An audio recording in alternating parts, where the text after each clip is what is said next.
July 4th is a Tuesday this year, which means some people who have generous bosses will get an extra long weekend for Independence Day, because you'll get the 4th of July off on Tuesday, but maybe, depending on how your boss feels about it, maybe you will also get the Monday off on July 3rd as well.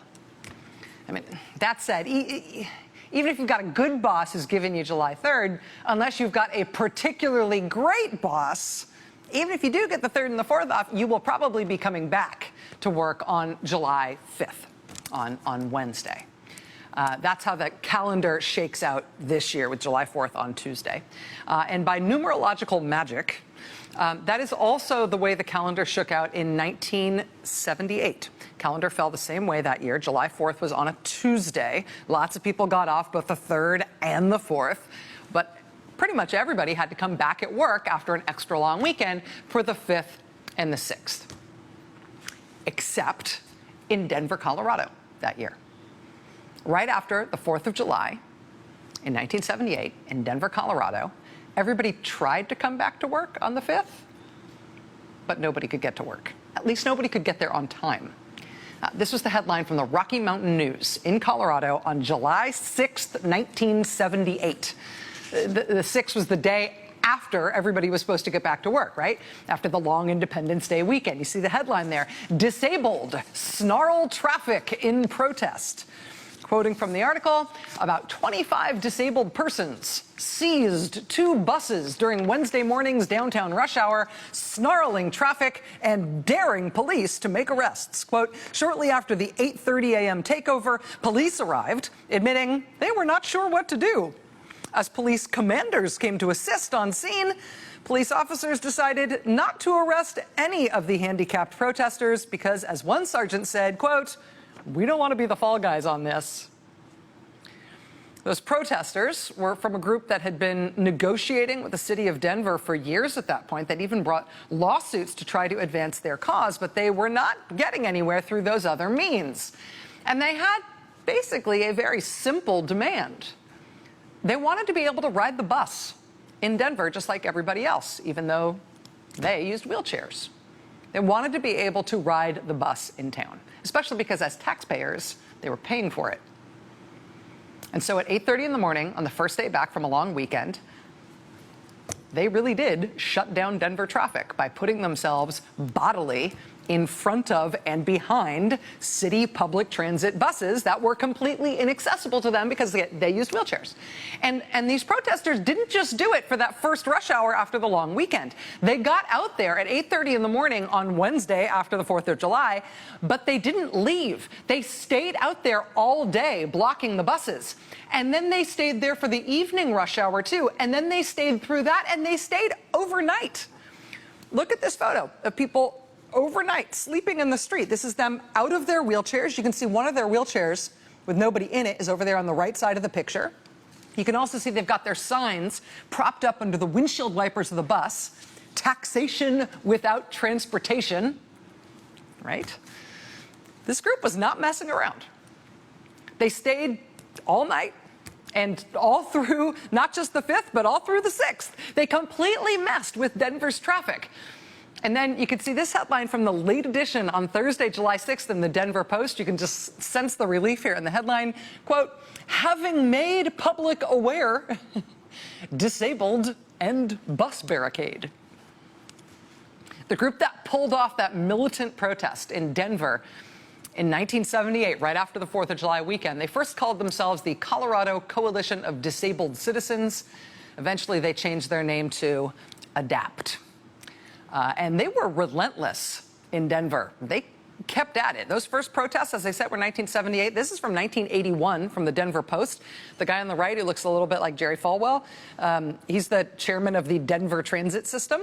And you see what he's listening to there is this guy on the left in the wheelchair, with the other guy holding the mic for him. The guy in the wheelchair is, giving the transit director what for? I would like to be able to ride the bus, please. I'm a taxpayer. I'm paying for that service that I cannot use. Make it so I can use it. Not letting this guy off the hook. That was in 81, 82. There's another woman who uses a wheelchair getting arrested at the transit system offices in Denver. You see all the cops surrounding her there. And you know, the tactics that they pioneered in Colorado started taking off in other places across the country as well. The week after that first protest in July 1978 in Denver, the very next week, same kind of protest happened in San Francisco. Again, this simple demand: let us ride the freaking bus. We're taxpayers. We pay for it just like everybody does. Make it accessible for us. We are citizens. You also saw similar protests in New York City. You saw similar protests in Washington, D.C. You saw protesters in wheelchairs turn up at particularly relevant national conventions like the American Public Transit Association convention. Hey, meet your wheelchair-using would-be customers if you would freaking make it possible for them to get on and off the bus. These were militant tactics with a very simple, very understandable demand. And police were oftentimes quite flummoxed with how to deal with this civil disobedience by people with disabilities, particularly by people in wheelchairs. This is from 1984 at the Democratic National Convention, which was held that year in San Francisco.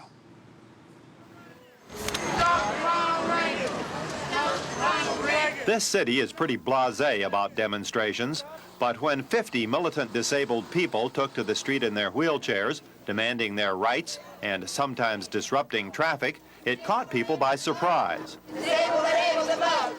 They feel they've been isolated from society for too long. They want more opportunity for education and jobs. We're hoping to accomplish access to the political system so that our needs can be dealt with and met. There are a lot of disabled people, about 36 million in this country, and they have a champion here for their cause. We have come here to this convention to insist that we have a lot to contribute to America, if only America will give us the chance to make that contribution. 11 years ago, he lost a leg to cancer. Yesterday, his father, who speaks tonight, was on hand in the hall to hear his son, Ted Kennedy Jr. Franklin Delano Roosevelt was a great president, not a great handicapped president. David Burrington, NBC News, San Francisco. That was 1984, the Democratic National Convention. You know, by the year after that, by 1985, that protest movement that started in Denver, Colorado, would pay off in Denver, Colorado, with Denver becoming the first major city in the country to make its public transit system accessible to people in wheelchairs. That was 1985. By the end of that decade, those hard-won gains wouldn't just be in places like Denver, they would be nationwide. In 1990, George H.W. Bush signed the Americans with Disabilities Act. And among the many things the Americans with Disabilities Act did, it did establish nationwide that public transit, that buses, need to have wheelchair lifts. They need to be accessible to people with disabilities. That movement that they started in Denver, 1978, 1990, it paid off nationwide. And you know what? 2 years after that, in 1992, the city of Denver, which had been so freaking annoyed with those wheelchair activists, the city of Denver, which was ready to boil over in frustration at those activists who had shut down rush hour after rush hour after rush hour, starting in the 70s. In 1992, the city of Denver put up a freaking plaque for them, commemorating the achievements of their city's activists who had started this thing on the streets of their city, on the streets of Denver, that really did end up changing the whole country. That plaque is still there today. And actually, they rededicated it. They put up a fresh one in 2005 to commemorate the Americans with Disabilities Act turning 15 years old. They say that nobody's a hero in their own hometown, and that is usually true in the moment. But sometimes if you wait a couple of decades, down the road, they see that what you did at home that bugged them so much when you did it turned out to be a right-on thing to do. ADAPT still exists. And from the very beginning, they do not mess around. We'll also say, though, that as an activist group that's that pushy, they have also always had a pretty good sense of humor. At the Denver Public Library website, they preserved this bumper sticker from when ADAPT was pushing for the Americans with Disabilities Act. You see that's their logo on the left-hand side, Americans with Disabilities Act. You see the slogan below, "To boldly go where everybody else has gone before." I love that because I love the slogan. I have to say, though, I also love that you can find that at the Denver Public Library because Denver is so proud of their activists now. They're so proud of this part of the history of their city that changed the country. And so you can go to the Denver Public Library website to find a lot of this archival stuff. And this is not just the history of people with disabilities in our country. This is part of our history as a country. And on days like today, it ends up being very useful history to know, in part because on days like today, we get an opportunity to follow leadership like that in a way we might not have expected if you didn't know where those folks were coming from. Do you know anybody who has ever had a baby? Have you ever had a baby? Do you yourself or your partner or your wife ever want to have a baby? Are you planning on having a baby? Heck, were you ever a baby? I hope so, and I bet you were adorable. But, you know, babies come into the world through a process that is, and I don't mean the whole process. I mean just the end part about the baby, like, hello, baby, you're here. Babies come into the world through a process that is sometimes relatively simple, relatively easy, but it can easily get more complex. Having a baby can get to be very expensive. It depends on how it goes, and you never exactly know how it's going to go until it goes. But there are like 10,000 babies born in the United States every single day. And out of all the births in the United States, and there are 10,000 of them a day, out of all the births in the United States, there is a single insurance provider that covers the cost of 49% of all births in America. One health insurance provider provides the health insurance that covers 49% of all births in this country. 10,000 births a day, half of them all covered by one insurance provider. And that insurance provider is busy with other things, too. If you are an adult in America that has any kind of disability, I mean, theoretically, having a disability doesn't mean that you have to have any one type of insurance. You might theoretically have your health insurance from anywhere. But as it turns out of all adults who have disabilities in the United States, again, there is one insurance provider who provides a huge amount of those people's health insurance. There is a single health insurance provider who provides the insurance for fully 30% of all American adults who have disabilities. If you're a kid who has a disability in the United States, there's one insurance provider that provides the health insurance for 60% of all kids in America who have a disability. It's the same insurance provider that insures 30% of disabled adults. It's the same insurance provider that insures 49% of all births in America. It is the same insurance provider, incidentally, for nearly 40% of all kids in America. It's the health insurance provider for more than 75% of kids whose families live under the poverty line. It's the single largest health insurance provider in the United States by a mile. You think Medicare is big in terms of covering all the old people in this country? This is bigger.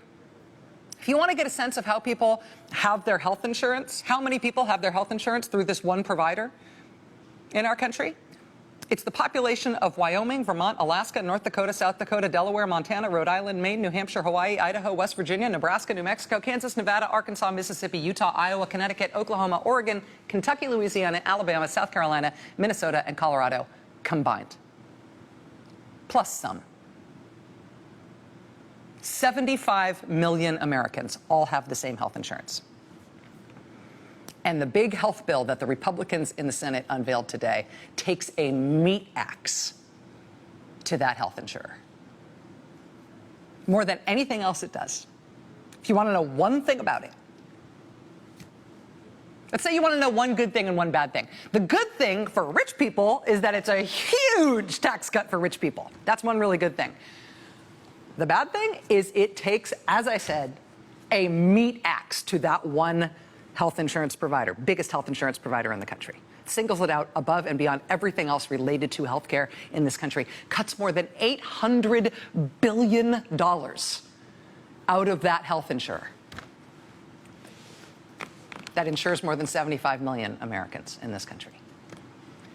And we don't know if the Republicans' bill is going to pass. Started even trying to get a single Democratic vote for it. There's drama that we'll be covering tonight as to whether or not they can get enough of their own votes to pass this thing. But today, they unveiled it. And because of what it does to Medicaid, the largest health insurance provider in the country by a mile, this is part of what happened in response. At around 11:30 a.m. today, about 60 people, a lot of them in wheelchairs, turned up at the offices of the top Republican in the Senate, Mitch McConnell's office.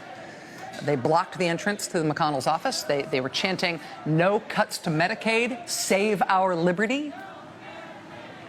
One of the protesters held a sign over the entrance to McConnell's doorway, "Capping Medicaid equals death for the disabled." A number of these protesters ultimately got out of their wheelchairs and laid down on the floor in Senator McConnell's office and in the hallway right outside. "No cuts to Medicaid, save our liberty." Capitol Police started getting their zip ties ready so they could start the arrests, so they could start handcuffing people and taking them away. You can see here one of the protesters who was lying on the floor in Senator McConnell's office was picked back up and placed back into a wheelchair to be removed off the premises by Capitol Hill police. Other protesters were literally picked up without their wheelchairs and carried out while still chanting. This one young woman who's seen here wearing a breathing tube, she was also arrested by Capitol Hill police. You can see her being directed out of the building by those police. Another activist was pushed down the hallway in her wheelchair, only to later be removed from it by law enforcement.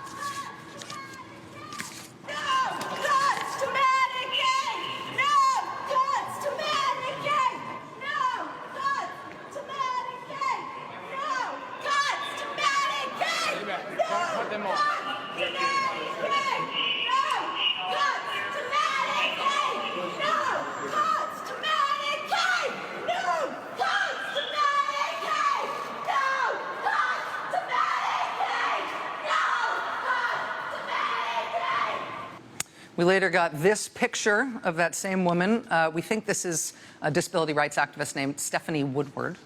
And here, what you're looking at here is, as you can see, if you look closely, that's her in her wheelchair, obviously, with her hands zip-tied behind her back, handcuffed. She was later loaded onto what appears to be a police bus, as was this other demonstrator, seen raising her fist in protest, even while she was being loaded onto that police bus for processing. The group that organized this protest posted this picture on social media with the caption, "Some are out of jail, still waiting on others." All in all, by the end of the morning, 43 people arrested in today's demonstration outside of Senator McConnell's office. It was over by early this afternoon. So the group that organized these protests today was ADAPT. That same group, founded way back in the day in Colorado, who did this radical stuff back starting in the 70s and who ended up changing everything about disability rights in this country.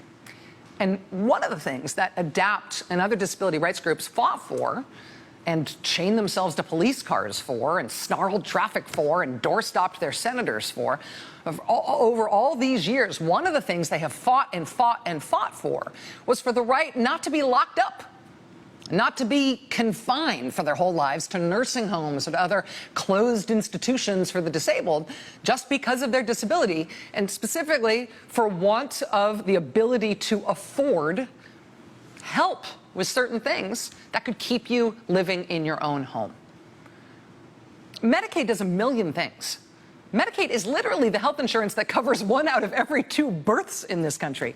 But for people with disabilities, it's also the single largest source of funding. It's the primary source of funding for services that help people with disabilities stay in their own homes so they do not have to live in freaking institutions. And if they're going to cut more than $750 billion out of Medicaid so they can pay for this big tax cut they want to give the richest people in the country, that is going to have a radical effect on Americans' access to health care, on tens of millions of Americans' ability to have health insurance coverage in this country. But for people with disabilities, if this happens, this is going to be like a catapult hurtling them back into a brutal past, into bad old days which are not that long ago and which people remember. And so they made themselves the tip of the spear today. That's why they were saying, save our liberty, save our liberty. right? Think about your liberty if you're talking about the difference between having to live in an institution because you can't pay for a home health aide to come check on you or somebody to help you get dressed to go to work in the morning. I mean, think about that difference in your life. And that's what Medicaid pays for millions of people in this country. And so today, that's what this was about. And, you know, it's this story, obviously, we've sort of known this was coming. This is a wave we've seen building in terms of what's going to happen. And alongside healthcare, there's a ton going on in American politics. There's a ton that is bizarre and riveting about this new presidential administration, obviously. But one of the important things to know about this new administration, for everything that's gone on so far, is they have yet to pass any substantive legislation at all. They have not passed any major legislation. The stuff they have actually passed as, you know, a bill that's gone through both houses of Congress and been signed by the president became law is like renaming post offices and stuff. Like, they really haven't done anything. This is the first actual major policy, the first legislation they are going to try to pass. And the politics of it are so horrendous that they've tried to pass it very fast and with zero public hearings and without saying anything about what's in it until today. But now it is out. And I am not sure they have quite appreciated the strength and the capacity and the tenaciousness of the people who have every reason to fight them the hardest on this. Much more ahead. Stay with us.